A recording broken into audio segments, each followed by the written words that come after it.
Você não falhou. Você simplesmente parou, aos poucos, de reconhecer a sua própria vida. E a pior parte, você continuou fingindo que estava tudo bem, mesmo quando algo dentro de você já havia desistido.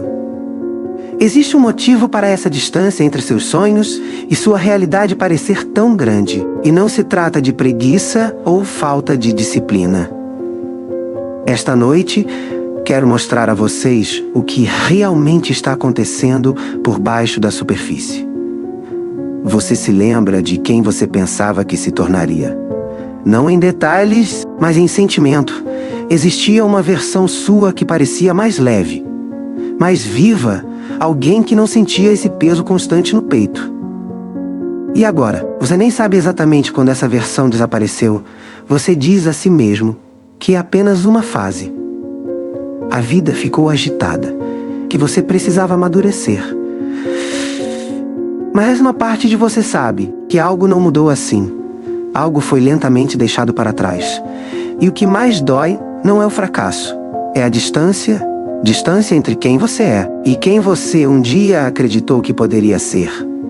Você não conversa sobre isso com ninguém, porque visto de fora, tudo parece aceitável. Você está funcionando. Você está presente para os outros, mas lá no fundo existe uma pergunta silenciosa que continua voltando à noite. Quando foi que deixei de ser eu mesma? E talvez a verdade seja que não aconteceu tudo de uma vez. Aconteceu em pequenos momentos. Momentos em que você escolheu o silêncio em vez da honestidade. Quando você permanecia em um lugar onde se sentia invisível. Quando você aceitou menos do que seu coração silenciosamente pedia. Mas voltaremos a isso. Por agora, há algo mais profundo que você precisa entender. Essa lacuna que você sente não se trata apenas de objetivos. É emocionante. Tem a ver com as partes de você que aprenderam que não era seguro existir plenamente. E quando isso acontecer, você não corre mais atrás dos seus sonhos. Você negocia com a realidade. Você não parou de sonhar porque quis. Você se adaptou. Essa é a parte que ninguém te conta. Às vezes, o que parece ser desistir é, na verdade, proteção. Você diz para si mesmo: estou apenas sendo realista agora. Mas o que você não diz em voz alta é: cansei de me decepcionar. Então você começa a baixar as expectativas. Não tudo de uma vez. O suficiente para evitar que essa sensação volte a acontecer, aquela sensação de esperança e de ela não ser correspondida. De dar e não de receber, de acreditar, ponto. E ver tudo desmoronar. E aos poucos seus sonhos não desaparecem. Eles ficam mais quietos, mais distante, quase como algo que você não tem mais permissão para tocar. Você se torna forte de maneiras que as pessoas admiram. Confiável, ponto. Resiliente. Aquele que resolve as coisas, mas lá dentro, algo mais está acontecendo. Você começa a se desconectar dos seus próprios desejos. Porque o desejo te torna vulnerável. E a vulnerabilidade, que já te machucou. Então agora, em vez de perguntar o que eu realmente quero, você pergunta o que é mais seguro desejar. E essa pergunta muda tudo.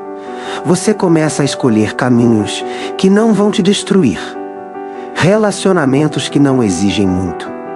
Sonhos que não vão te expor. Mas eis a verdade inconveniente.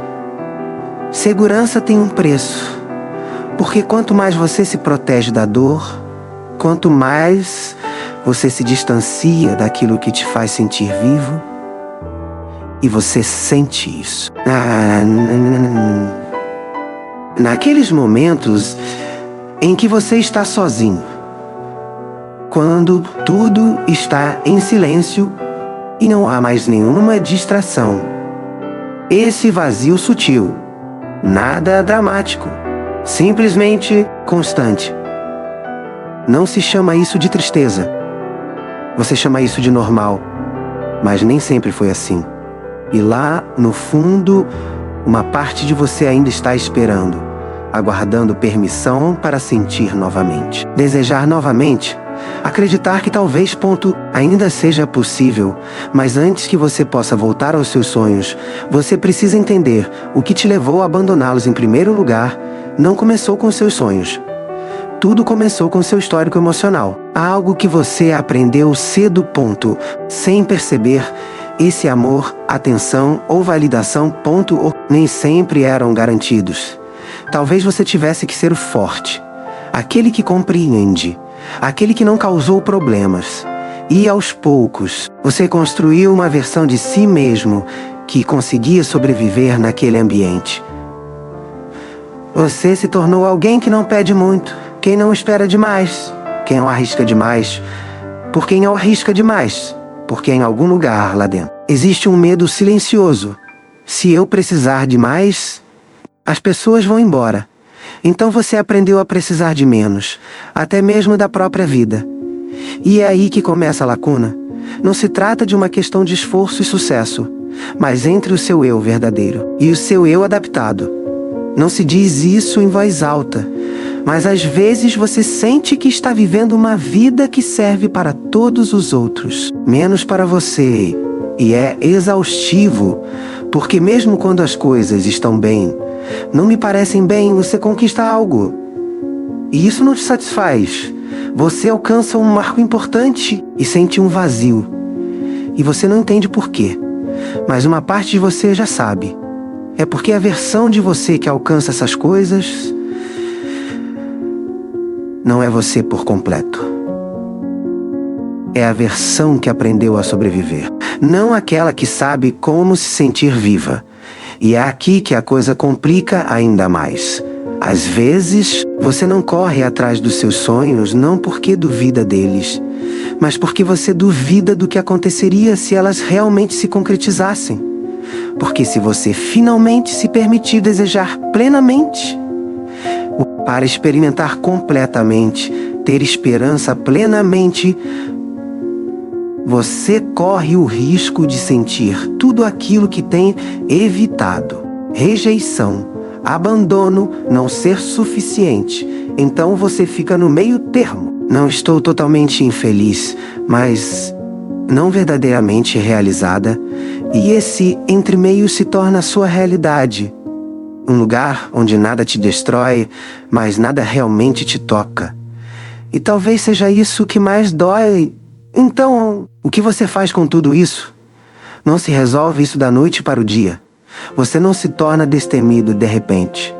Não é assim que funciona, mas algo muda. Quando você finalmente enxerga com clareza essa lacuna entre seus sonhos e sua realidade, isso não prova que você fracassou. É uma prova de quanto você tem se protegido. E há algo profundamente humano nisso. Você estava tentando sobreviver emocionalmente, tentando não sentir aquela dor antiga novamente. E por um tempo, isso funcionou. Mas agora, isso está lhe custando outra coisa: sua vitalidade. E talvez a questão não seja como posso diminuir essa diferença. Talvez a pergunta seja: onde foi que comecei a me deixar para trás? Porque é aí que tudo começa a mudar. Não em decisões importantes. Não em transformações drásticas. Mas em pequenos momentos de honestidade. Quando você admite: não me sinto assim. Quando você se permite desejar algo, mesmo que isso te assuste. Quando você para de descartar seus próprios sentimentos como exagerados e lentamente. Algo retorna. Não a versão antiga de você, mas uma versão mais honesta. Uma versão que não precisa fingir força o tempo todo. É possível sentir saudade, sem fugir dela. Isso pode conviver com a saudade, sem se fechar, e talvez, só talvez, a vida que você está destinado a viver não está tão distante quanto parece. Estava apenas à espera, do outro lado das partes de você que aprenderam a se esconder. Você não está atrasado, você não está quebrado. Você é apenas alguém que aprendeu a sobreviver e agora está silenciosamente aprendendo a sentir novamente.